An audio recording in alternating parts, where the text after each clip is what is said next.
2026 football বিশ্বকাপ শুরু হতে আর মাত্র কয়েক সপ্তাহ বাকি, কিন্তু মাঠের লড়াইয়ের আগেই শুরু হয়েছে কূটনৈতিক লড়াই। সম্প্রতি যুক্তরাষ্ট্রের এক বিশেষ দূতের অদ্ভুত প্রস্তাব বিশ্বজুড়ে আলোচনার ঝড় তুলেছে। প্রস্তাবটি হলো ইরানকে বাদ দিয়ে ইতালিকে বিশ্বকাপে খেলার সুযোগ করে দেয়া। ইটালির ফুটবল ভক্তদের স্বপ্ন ভঙ্গ করে আজ্জুরিরা টানা তৃতীয়বারের মতো বিশ্বকাপে যোগ্যতা অর্জনে ব্যর্থ হয়েছে, কিন্তু তাই বলে অন্যের দয়ায় খেলতে রাজি নয় ইতালি।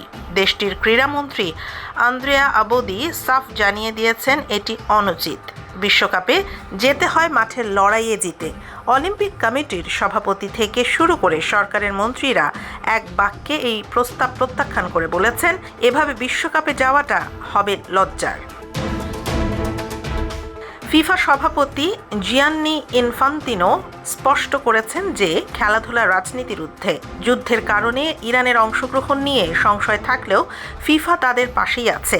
এদিকে ইরানও ঘোষণা দিয়েছে তারা পূর্ণ প্রস্তুতি নিয়ে যুক্তরাষ্ট্রে খেলতে আসছে।